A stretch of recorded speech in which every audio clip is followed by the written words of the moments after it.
नमस्कार दोस्तों, स्वागत है आपका हमारे चैनल दृष्टि स्टडी पॉइंट पे। अगर आप चैनल पे नए हैं तो इसे सब्सक्राइब कर लें। अगर वीडियो अच्छा लगता है तो इसे लाइक करें और अपने दोस्तों के साथ भी शेयर करें। देखते हैं आज हम 2023-24 का बजट, केंद्रीय बजट जो 1 फरवरी 2023 को प्रस्तुत किया गया हमारे वित्त मंत्री निर्मला सीतारमण द्वारा। कुल बजट था हमारा 45.03 लाख करोड़ का। इस बार के बजट की थीम थी अमृतकाल के लिए विजन, सशक्त एवं समावेशी विकास। इस बार के बजट में सरकार ने 7 प्राथमिकताएं निश्चित की हैं जिन्हें सप्तऋषि कहा गया है। पहली है समावेशी विकास, दूसरी है क्षमता विकास, तीसरी है वित्तीय क्षेत्र में विकास, चौथी है युवा शक्ति का सशक्तिकरण करना, पांचवी है हरित विकास करना। हरित विकास मतलब पर्यावरण को ध्यान में रखकर विकास करना। छठी है अवसंरचना में निवेश करना। सातवीं है आखिरी व्यक्ति तक पहुंच बनाना। अब देखते हैं हम सरकार के आय के स्रोत। अगर सरकार की कुल आय को हम 1 रुपया मान लेते हैं तो ये पैसों में आय के स्रोत हो गए। तो सरकार की आय का स्रोत क्या है? सबसे बड़ा है उधार तथा अन्य देयताएं। वो कितनी है? 34%। 34 पैसा, परसेंट नहीं, पैसा। पहली है उधार तथा अन्य देयताएं 34 पैसा। दूसरी है जीएसटी 17 पैसा दे रही है। तीसरे पे 2 हैं निगम और आयकर, दोनों 15-15 पैसे दे रहे हैं। बाकी बचे हुए जैसे केंद्रीय उत्पाद शुल्क और अलग अलग तरह की सरकार की आय, वो है लगभग 34 पैसे। तो ये सरकार की आय के स्रोत हैं। अब देखते हैं सरकार के व्यय के स्रोत क्या क्या हैं। तो सरकार का सबसे ज़्यादा व्यय होता है ब्याज अदायगी में। उसके बाद क्या है? ब्याज अदायगी में कितना पैसा खर्च होता है? ब्याज अदायगी में 20 पैसा लगभग खर्च होता है। उसके बाद है राज्यांश, मतलब सरकार के पास जो आय होती है उसमें से वो जो राज्यों को हिस्सा देती है उसे कहते हैं राज्यांश। तो राज्यांश में कितना देती है? 18 पैसा। उसके बाद है केंद्र प्रायोजित योजनाएं, वो योजनाएं जो केंद्र द्वारा दी जा रही हैं, जैसे है मनरेगा है, उज्ज्वला है। ये योजनाएं केंद्र प्रायोजित, पीएम आवास योजना है, इन योजनाओं में 17 पैसा खर्च होता है। ये हैं केंद्र प्रायोजित योजनाएं। और अदर्स में आ जाएगा 45 पैसा। अदर्स नहीं, हमें टॉप 3 याद करने होते हैं कि कौन कौन से में सबसे ज़्यादा पैसा खर्च हो रहा है सरकार का। इसके बाद हम देखते हैं सरकार के प्रमुख घाटा।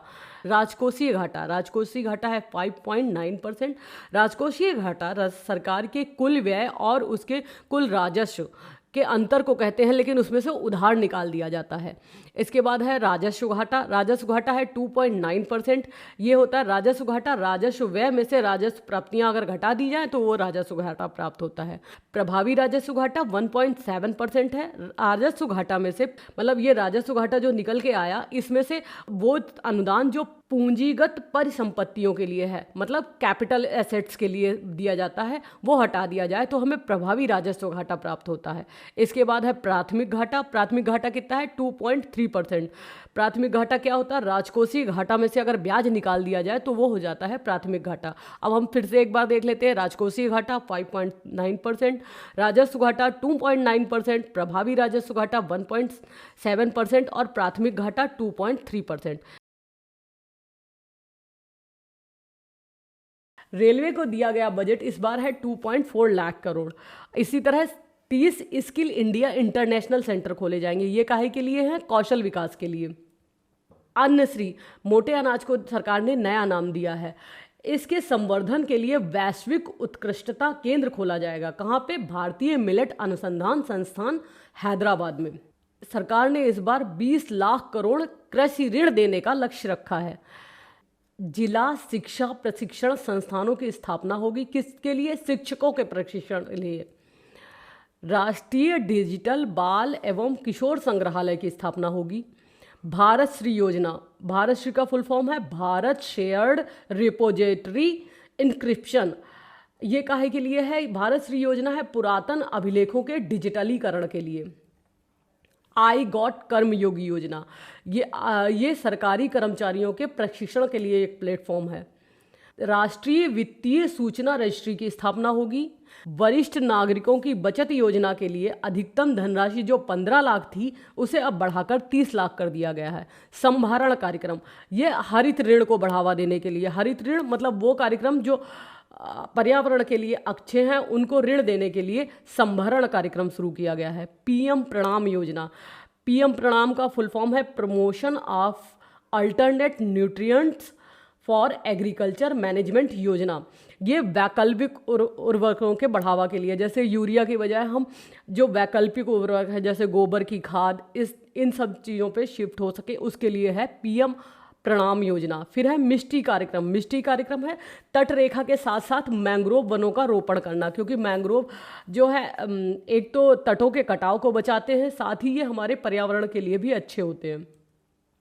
इसके बाद है गोवर्धन स्कीम के तहत 500 नए अवशिष्ट से धन केंद्र स्थापित किए जाएंगे। गोवर्धन स्कीम के तहत 500 नए अवशिष्ट से धन केंद्र स्थापित किए जाएंगे। देखते हैं प्रमुख योजनाओं का आवंटन। पीएम आवास योजना 79,590 करोड़, जल जीवन मिशन 70,000 करोड़, मनरेगा 60,000 करोड़, पीएम किसान योजना 60,000 करोड़, राष्ट्रीय शिक्षा मिशन 38,953 करोड़।